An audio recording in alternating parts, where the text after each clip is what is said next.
بسم اللہ الرحمن الرحیم۔ حضور صلی اللہ علیہ وسلم اور آپ کے صحابہ کن باتوں کو مسجد میں اچھا نہیں سمجھتے تھے؟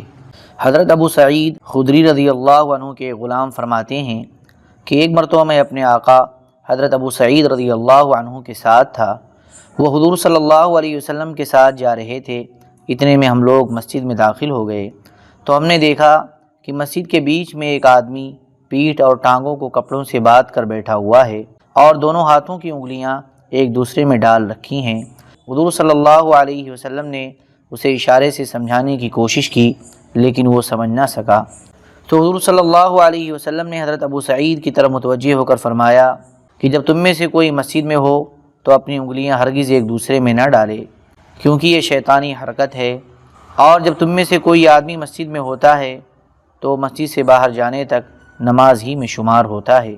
حضرت ابو بکر صدیق رضی اللہ عنہ فرماتے ہیں کہ جب حضور صلی اللہ علیہ وسلم خیبر فتح کر چکے تو لوگ لہسن پر ٹوٹ پڑے اور اسے خوب کھانے لگے۔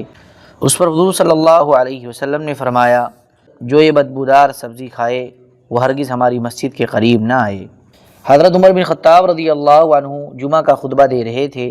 انہوں نے خطبہ میں فرمایا، اے لوگو، تم یہ دو بدبودار چیزیں پیاز اور لہسن کھاتے ہو، حالانکہ میں نے حضور صلی اللہ علیہ وسلم کو دیکھا ہے کہ جب حضور صلی اللہ علیہ وسلم کو مسجد میں کسی سے ان دونوں کی بو محسوس ہوتی تو آپ صلی اللہ علیہ وسلم کے فرمانے پر اسے بقیع کی طرف نکال دیا جاتا، لہذا جو انہیں کھانا چاہتا ہے وہ انہیں پکا کر ان کی بو ختم کرے۔ حضرت ابن عمر رضی اللہ عنہ فرماتے ہیں کہ ایک دن حضور صلی اللہ علیہ وسلم بیان فرما رہے تھے کہ بیان کے دوران آپ صلی اللہ علیہ وسلم نے مسجد کے سامنے والی دیوار پر کھینکار پڑا ہوا دیکھا، تو آپ صلی اللہ علیہ وسلم کو لوگوں پر بڑا غصہ آیا۔ پھر آپ نے اسے کھرچا اور زعفران منگا کر اس جگہ مل دیا اور فرمایا، جب تم میں سے کوئی آدمی نماز پڑھتا ہے تو اللہ تبارک و تعالیٰ اس کے چہرے کے سامنے ہوتے ہیں، چنانچہ اس کو اپنے سامنے تھوکنا نہیں چاہیے۔ حضرت ابو سعید رضی اللہ عنہ کی روایت میں ہے کہ پھر حضور صلی اللہ علیہ وسلم غصہ سے لوگوں کی طرف متوجہ ہوئے اور فرمایا، کیا تم میں سے کوئی یہ بات پسند کرتا ہے کہ کوئی آدمی اس کے سامنے آ کر اس کے چہرے پر تھوک دے؟ تم میں سے کوئی آدمی جب نماز میں کھڑا ہوتا ہے تو اپنے رب کے سامنے ہوتا ہے اور فرشتہ اس کے دائیں طرف ہوتا ہے، لہذا اسے نہ اپنے سامنے تھوکنا چاہیے اور نہ دائیں طرف۔ حضرت ابو ہریرہ رضی اللہ عنہ فرماتے ہیں کہ جیسے گوشت کا ٹکڑا یا کھال آگ میں سکڑ جاتی ہے، ایسے ہی کھنکار مسجد میں پھینکنے سے مسجد سکڑ جاتی ہے، یعنی یہ کام مسجد کو بہت برا لگتا ہے، یہ مسجد کے ادب کے خلاف ہے۔ حضرت جابر رضی اللہ عنہ فرماتے ہیں کہ حضرت بنا جوہنی رضی اللہ عنہ نے انہیں بتایا کہ مسجد میں چند لوگوں پر حضور صلی اللہ علیہ وسلم کا گزر ہوا۔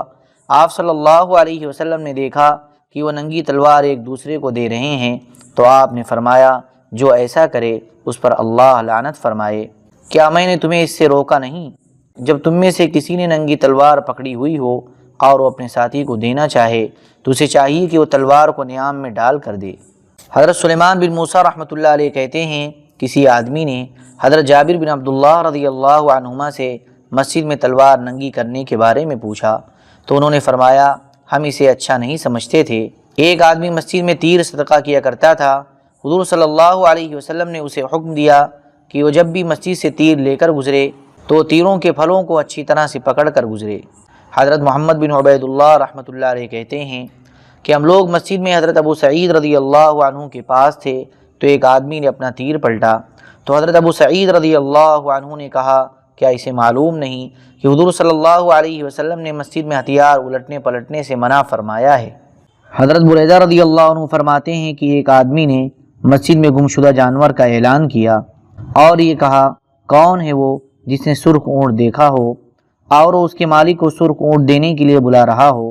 اس پر حضور صلی اللہ علیہ وسلم نے فرمایا، تمہیں تمہارا اونٹ نہ ملے۔ مسجدیں تو جن کاموں کے لیے بنائی گئی ہیں بس انہی کے لیے استعمال ہونی چاہیے، اور گمشدہ چیزوں کا اعلان ان کاموں میں سے نہیں ہے۔ حضرت ابن سیرین رحمۃ اللہ علیہ یا کوئی اور صاحب بیان کرتے ہیں کہ حضرت ابن مسعود رضی اللہ عنہ نے مسجد میں ایک آدمی کو گمشدہ چیز کا اعلان کرتے ہوئے سنا تو حضرت ابن مسعود رضی اللہ عنہ نے اسے ڈانٹ کر خاموش کر دیا اور فرمایا، ہم کو اس سے روکا گیا ہے۔ حضرت ابن سیرین رحمہ اللہ کہتے ہیں کہ حضرت ابی بن کعب رضی اللہ عنہ نے ایک آدمی کو مسجد میں اپنی گمشدہ چیز کا اعلان کرتے ہوئے سنا، تو حضرت ابی رضی اللہ عنہ اس پر ناراض ہوئے۔ تو اس آدمی نے کہا، اے ابو المنذر، آپ تو ایسی سخت بات نہیں کیا کرتے تھے۔ تو فرمایا، مسجد میں گمشدہ چیز کا اعلان کرنے والے پر ایسے ہی غصہ کرنے کا ہمیں حکم دیا گیا ہے۔ حضرت صاحب بن یزید رضی اللہ عنہ فرماتے ہیں کہ ایک مرتبہ میں مسجد میں سویا ہوا تھا، کسی نے مجھے کنکری ماری جس سے میری آنکھ کھل گئی، تو میں نے دیکھا کہ وہ حضرت عمر بن خطاب رضی اللہ عنہ ہیں۔ انہوں نے فرمایا، جاؤ اور ان دونوں کو میرے پاس لے آؤ۔ چنانچہ میں ان دونوں کو حضرت عمر رضی اللہ عنہ کے پاس لایا۔ حضرت عمر رضی اللہ عنہ نے فرمایا، تم دونوں کون ہو؟ انہوں نے کہا، ہم طائف کے ہیں۔ حضرت عمر رضی اللہ عنہ نے فرمایا، اگر تم دونوں اس شہر کے ہوتے تو میں تم کو دردناک سزا دیتا۔ تم رسول اللہ صلی اللہ علیہ وسلم کی مسجد میں آواز بلند کر رہے ہو۔ حضرت ابراہیم رحمہ اللہ کہتے ہیں کہ حضرت عمر بن خطاب رضی اللہ عنہ نے ایک آدمی کی اونچی آواز مسجد میں سنی تو فرمایا، کیا تم جانتے ہو کہ تم کہاں ہو؟ اور اونچی آواز کرنے پر حضرت عمر رضی اللہ عنہ نے یوں ناگواری کا اظہار فرمایا۔ حضرت ابن عمر رضی اللہ عنہما فرماتے ہیں کہ حضرت عمر رضی اللہ عنہ جب بھی مسجد تشریف لے جاتے تو اونچی آواز سے یہ اعلان فرماتے کہ مسجد میں شور کرنے سے بچو۔ دوسری روایت میں یہ ہے کہ حضرت عمر رضی اللہ عنہ بلند آواز سے فرماتے، مسجد میں بیکار باتوں سے بچو۔ حضرت ابن عمر رضی اللہ عنہ فرماتے ہیں کہ حضرت عمر رضی اللہ عنہ نے مسجد میں شور کرنے سے منع فرمایا اور فرمایا، ہماری اس مسجد میں آواز بلند نہ کی جائے۔ حضرت سالم رحمۃ اللہ علیہ کہتے ہیں کہ حضرت عمر بن خطاب رضی اللہ عنہ نے مسجد کے ساتھ ایک چبوترا بنایا جس کا نام بطیحہ رکھا، اور فرماتے تھے کہ جو آدمی شور مچانا چاہے یا شعر پڑھنا چاہے یا آواز بلند کرنا چاہے، اسے چاہیے کہ وہ مسجد سے باہر اس چبوترے پر چلا جائے۔ حضرت طارق بن شہاب رحمہ اللہ کہتے ہیں کہ کسی جرم میں پکڑ کر ایک آدمی کو حضرت عمر رضی اللہ عنہ کے پاس لایا گیا تو انہوں نے فرمایا، تم دونوں اسے مسجد سے باہر لے جاؤ اور وہاں اسے مارو۔ حضرت ابن مسعود رضی اللہ عنہ نے فجر کی اذان اور اقامت کے درمیانی وقفے میں کچھ لوگوں کو مسجد کی قبلہ والی دیوار کے ساتھ کمر لگا کر بیٹھے ہوئے دیکھا تو فرمایا، تم لوگ فرشتوں اور ان کی نماز کے درمیان حائل نہ ہو۔ حضرت عبداللہ بن عامر الہانی رحمہ اللہ کہتے ہیں کہ حضرت حابس بن سعد طائی رضی اللہ عنہ کو حضور صلی اللہ علیہ وسلم کی صحبت کا شرف حاصل تھا۔ ایک مرتبہ وہ سحری کے وقت مسجد میں گئے تو انہوں نے دیکھا کہ کچھ لوگ مسجد کے اگلے حصے میں نماز پڑھ رہے ہیں، تو فرمایا، رب کعبہ کی قسم، یہ لوگ تو ریاکار ہیں، انہیں ڈراؤ، جو انہیں ڈرائے گا وہ اللہ اس کے رسول کی اطاعت کرنے والا شمار ہوگا۔ چنانچہ کچھ لوگ ان کے پاس گئے اور انہیں باہر نکال دیا تو حضرت حابس رضی اللہ عنہ نے فرمایا کہ فرشتے سحری کے وقت مسجد کے اگلے حصے میں نماز پڑھتے ہیں۔ حضرت مرہ ہمدانی رحمہ اللہ کہتے ہیں، میں نے اپنے دل میں سوچا کہ میں کوفہ کی مسجد کے ہر ستون کے پیچھے 2 رکعت نماز پڑھوں گا۔ میں نماز پڑھ رہا تھا کہ اتنے میں حضرت ابن مسعود رضی اللہ عنہ مسجد میں آ گئے۔ میں اپنی یہ بات ان کو بتانے گیا تو ایک آدمی مجھ سے پہلے ان کے پاس چلا گیا اور میں جو کچھ کر رہا تھا وہ اس آدمی نے ان کو بتا دیا۔ اس پر حضرت ابن مسعود رضی اللہ عنہ نے فرمایا، اگر اسے یہ معلوم ہوتا کہ اللہ تبارک و تعالی سب سے قریبی ستون کے پاس بھی ہیں تو نماز پوری کرنے تک اس ستون سے آگے نہ بڑھتا۔ یعنی مسجد کے ہر ستون کے پاس نماز پڑھنا کوئی خاص ثواب کا کام نہیں ہے، ثواب میں نماز کے سارے ستون برابر ہیں۔ نبی کریم صلی اللہ علیہ وسلم اور آپ کے صحابہ کا اذان کا اہتمام کرنا۔ حضرت ابو عمیر بن انس رحمہ اللہ اپنے انصاری چچوں سے نقل کرتے ہیں کہ حضور صلی اللہ علیہ وسلم کو نماز کے بارے میں بڑا فکر ہوا کہ اس کے لیے لوگوں کو کیسے جمع کریں۔ کسی نے تجویز پیش کی کہ نماز کا وقت شروع ہونے پر ایک جھنڈا کھڑا کر دیا کریں، لوگ جب جھنڈے کو دیکھا کریں گے تو ایک دوسرے کو بتا دیا کریں گے، لیکن آپ صلی اللہ علیہ وسلم کو یہ رائے پسند نہ آئی۔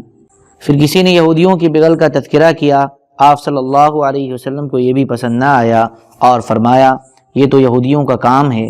پھر کسی نے آپ صلی اللہ علیہ وسلم سے گھنٹے کا ذکر کیا تو آپ نے فرمایا یہ تو عیسائیوں کا کام ہے۔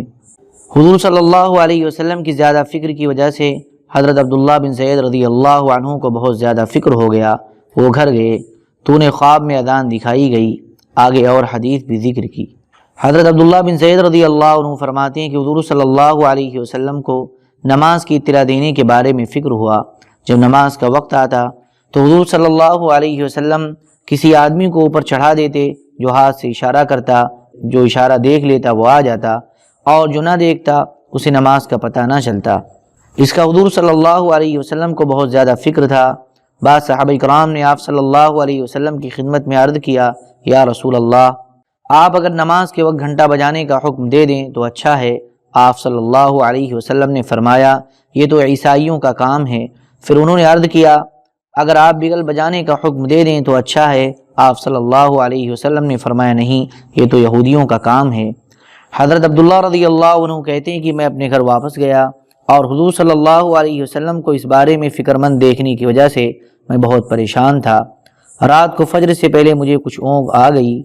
میں نیند اور بیداری کی درمیانی حالت میں تھا۔ میں نے ایک آدمی کو دیکھا جس نے 2 سبز کپڑے پہنے ہوئے تھے۔ وہ مسجد کی چھت پر کھڑا ہوا اور دونوں کانوں میں انگلیاں ڈال کر اذان دینے لگا۔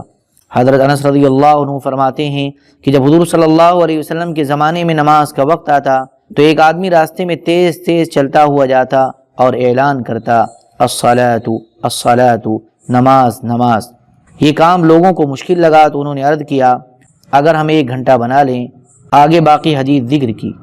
حضرت نافع بن جبیر، حضرت عروہ، حضرت زید بن اسلم اور حضرت سعید بن مسیب رحمۃ اللہ علیہم کہتے ہیں کہ حضور صلی اللہ علیہ وسلم کے زمانے میں اذان کا حکم ملنے سے پہلے حضور صلی اللہ علیہ وسلم کا ایک اعلانچی اعلان کرتا، الصلاۃ جامعۃ، نماز کا وقت ہو گیا ہے، سب جمع ہو جائیں۔ جب قبلہ بیت المقدس سے کعبہ کی طرف تبدیل ہوا تو اذان کا حکم آ گیا۔ اس کی صورت یہ ہوئی کہ حضور صلی اللہ علیہ وسلم کو نماز کے وقت کی اطلاع دینے کا بہت فکر تھا۔ نماز کے لیے لوگوں کو جمع کرنے کے لیے صحابہ کرام نے بہت سی چیزوں کا ذکر کیا۔ کسی نے بغل کا نام لیا اور کسی نے گھنٹے کا۔ آگے باقی حدیث ذکر کی، اور اس کے آخر میں یہ ہے کہ پھر اذان کا حکم مل گیا اور الصلاۃ جامعۃ کا اعلان اس مقصد کے لیے رہ گیا کہ لوگوں کو جمع کر کے انہیں کسی خاص واقعہ، کسی فتح وغیرہ کی اطلاع کر دی جاتی یا انہیں کوئی نیا حکم بتا دیا جاتا، اور الصلاۃ جامعۃ کے ذریعے اس مقصد کے لیے جمع کرنے کے لیے اعلان کیا جاتا، چاہے وہ نماز کا وقت نہ ہو۔ حضرت سعد قرۃ رضی اللہ عنہ فرماتے ہیں کہ جس وقت بھی حضور صلی اللہ علیہ وسلم قباء تشریف لاتے تو حضرت بلال رضی اللہ عنہ اذان دیتے تاکہ لوگوں کو پتہ چل جائے کہ حضور صلی اللہ علیہ وسلم تشریف لے آئے ہیں اور لوگ حضور صلی اللہ علیہ وسلم کے پاس جمع ہو جائیں۔ چنانچہ ایک دن حضور صلی اللہ علیہ وسلم تشریف لائے۔ حضرت بلال رضی اللہ عنہ آپ کے ساتھ نہیں تھے تو حبشی لوگ ایک دوسرے کو دیکھنے لگے۔ میں نے ایک درخت پر چڑھ کر اذان دی۔ حضور صلی اللہ علیہ وسلم نے مجھ سے پوچھا، اے سعد، تم نے ایسا کیوں کیا؟ میں نے عرض کیا، میرے ماں باپ آپ پر قربان ہوں، میں نے دیکھا کہ آپ کے ساتھ تھوڑے سے لوگ ہیں اور حضرت بلال رضی اللہ عنہ ساتھ نہیں ہیں، اور میں نے دیکھا کہ حبشی لوگ ایک دوسرے کو دیکھ رہے ہیں اور پھر آپ کو بھی دیکھ رہے ہیں، اس لیے مجھے ان کی طرف سے آپ پر حملے کا خطرہ ہوا، اس لیے میں نے اذان دی۔ حضور صلی اللہ علیہ وسلم نے فرمایا، تم نے ٹھیک کیا، جب تم میرے ساتھ بلال کو نہ دیکھا کرو تو اذان دے دیا کرو۔ چنانچہ حضرت سعد رضی اللہ عنہ نے حضور صلی اللہ علیہ وسلم کی زندگی میں 3 مرتبہ اذان دی۔ حضرت ابو الوقاص رضی اللہ عنہ فرماتے ہیں کہ قیامت کے دن اللہ کے ہاں اذان دینے والوں کا اجر و ثواب میں سے حصہ جہاد کرنے والوں کے حصے جیسا ہوگا، اور مؤذن اذان اور اقامت کے درمیان اس شہید کی طرح ہوتا ہے جو اللہ کے راستے میں اپنے خون میں لت پت ہو۔ حضرت عبداللہ بن مسعود رضی اللہ عنہ فرماتے ہیں، اگر میں مؤذن ہوتا تو حج، عمرہ اور جہاد نہ کرنے کی کوئی پرواہ نہ کرتا۔ حضرت عمر بن خطاب رضی اللہ عنہ فرماتے ہیں، اگر میں مؤذن ہوتا تو میرا دینی کام پورا ہو جاتا اور میں رات کی عبادت کے لیے نہ اٹھنے کی اور دن کو روزہ نہ رکھنے کی پرواہ نہ کرتا۔ میں نے حضور صلی اللہ علیہ وسلم کو یہ فرماتے ہوئے سنا ہے کہ اے اللہ، اذان دینے والوں کی مغفرت فرما۔ میں نے عرض کیا، یا رسول اللہ، آپ صلی اللہ علیہ وسلم نے ہمیں اس حال پر پہنچا دیا کہ ہم تو اب اذان کے لیے ایک دوسرے سے تلواروں سے لڑیں گے۔ حضور صلی اللہ علیہ وسلم نے فرمایا، ہرگز نہیں اے عمر، بلکہ عنقریب ایسا زمانہ آئے گا کہ لوگ اذان کمزوروں کے لیے چھوڑ دیں گے، حالانکہ اللہ تبارک و تعالیٰ نے مؤذنوں کے گوشت کو جہنم کی آگ پر حرام کر دیا ہے۔ حضرت عائشہ رضی اللہ عنہا فرماتی ہیں کہ یہ قرآن کی آیت ہے، وَمَنْ أَحْسَنُ قَوْلًا مِّمَّنْ دَعَا إِلَى اللَّهِ وَعَمِلَ صَالِحًا وَقَالَ إِنَّنِي مِنَ الْمُسْلِمِينَ۔ ترجمہ، اور اس سے بہتر کس کی بات ہو سکتی ہے جو لوگوں کو اللہ کی طرف بلائے اور خود بھی نیک عمل کرے اور کہے کہ میں فرما برداروں میں سے ہوں، اور اس سے مراد مؤذن ہے۔ جب وہ حی علی الصلاۃ کہتا ہے تو اس نے اللہ کی طرف بلایا، اور جب نماز پڑھتا ہے تو اس نے خود نے ایک عمل کیا، اور جب وہ اشہد ان لا الہ الا اللہ کہتا ہے تو فرمانبردار مسلمانوں میں شمار ہوتا ہے۔ حضرت ابو معشر رحمہ اللہ کہتے ہیں کہ مجھے یہ بات پہنچی ہے کہ حضرت عمر بن خطاب رضی اللہ عنہ نے فرمایا، اگر میں مؤذن ہوتا تو میں فرض حج تو ضرور کرتا، باقی نفلی حج اور عمرہ نہ کرنے کی کوئی پرواہ نہ کرتا، اور اگر فرشتے آسمان سے انسانی شکل میں اتر کر آتے تو اذان دینے میں کوئی ان سے آگے نہ نکل سکتا۔ حضرت قیس بن ابی حازم رحمہ اللہ کہتے ہیں ہم لوگ حضرت عمر بن خطاب رضی اللہ عنہ کے پاس گئے تو انہوں نے فرمایا تمہارے مؤذن کون لوگ ہیں؟ ہم نے کہا ہمارے غلام اور آزاد کردہ غلام۔ تو فرمایا یہ تو تمہارا بہت بڑا نقص ہے، اگر میرے بس میں ہوتا تو خلیفہ نہ بنتا بلکہ مؤذن بنتا۔ حضرت علی رضی اللہ عنہ فرماتے ہیں کہ مجھے اس بات پر بہت افسوس ہے کہ میں نے حضور صلی اللہ علیہ وسلم سے حسن و حسین رضی اللہ عنہما کے لیے اذان کیوں نہیں مانگ لی، اگر میں مانگتا تو حضور صلی اللہ علیہ وسلم دونوں کو مؤذن بناتے۔ حضرت ابن مسعود رضی اللہ عنہ فرماتے ہیں مجھے یہ پسند نہیں ہے کہ تمہارے مؤذن نابینا لوگ ہوں کہ وہ طہارت کا اور نماز کے صحیح وقت کا خیال نہیں رکھ سکیں گے، یا قاری لوگ ہوں کہ ان کے پڑھانے اور تعلیم کا حرج ہوگا۔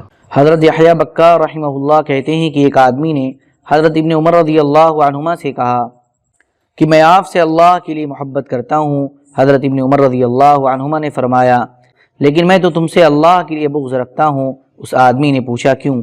حضرت ابن عمر رضی اللہ عنہما نے فرمایا کیونکہ تم اذان میں گانے کی آواز بناتے ہو اور پھر اذان پر اجرت بھی لیتے ہو۔ نبی کریم صلی اللہ علیہ وسلم نے حضرت خالد بن سعید بن عاص رضی اللہ عنہ کو یمن بھیجا اور فرمایا اگر تم کسی بستی کے پاس سے گزرو اور تمہیں وہاں سے اذان کی آواز سنائی نہ دے تو حملہ کر کے ان لوگوں کو قیدی بنا لینا۔ چنانچہ قبیلے بنو زید کے پاس سے ان کا گزر ہوا تو انہوں نے وہاں سے اذان کی آواز نہ سنی، اس پر انہوں نے اس قبیلے کو قیدی بنا لیا۔ پھر حضرت عمرو بن معدی کرب رضی اللہ عنہ حضرت خالد بن سعید رضی اللہ عنہ کے پاس آئے اور انہوں نے ان سے اس قبیلے کے بارے میں بات کی تو حضرت خالد رضی اللہ عنہ نے وہ قیدی ان کو ہبہ کر دیے۔ حضرت طلحہ بن عبداللہ بن عبد الرحمن بن ابی بکر رحمہ اللہ کہتے ہیں کہ حضرت ابو بکر رضی اللہ عنہ جب امیروں کو مرتدین کے لیے بھیج رہے تھے تو ان کو یہ حکم دے رہے تھے کہ جب تم کسی علاقے کا گھیراؤ کر لو تو اگر تمہیں وہاں اذان سنائی دے تو لڑائی سے ہاتھ روک لو اور ان سے پوچھ لو کہ تمہیں ہماری کن باتوں پر اعتراض ہے، اور اگر اذان سنائی نہ دے تو ان پر چاروں طرف سے چھاپا مارو اور انہیں قتل کرو اور ان کی کھیتیاں جلاؤ اور انہیں خوب اچھی طرح قتل کرو اور زخمی کرو، اور تمہارے نبی کریم صلی اللہ علیہ وسلم کے انتقال کی وجہ سے تم میں کسی قسم کی کمزوری نظر نہ آئے۔ حضرت زہری رحمہ اللہ کہتے ہیں کہ جب حضرت ابو بکر صدیق رضی اللہ عنہ نے مرتدین سے لڑنے کے لیے صحابہ کو بھیجا تو ان سے فرمایا رات کو شب خون مارو، لیکن جہاں اذان سنو وہاں حملہ کرنے سے رک جاؤ، کیونکہ اذان ایمانی شعار ہے۔ اللہم صلی علی سیدنا وحبیبنا ومحبوبنا ومولانا محمد وبارک وسلم۔ سبحان ربک رب العزة عما یصفون وسلام علی المرسلین والحمد للہ رب العالمین۔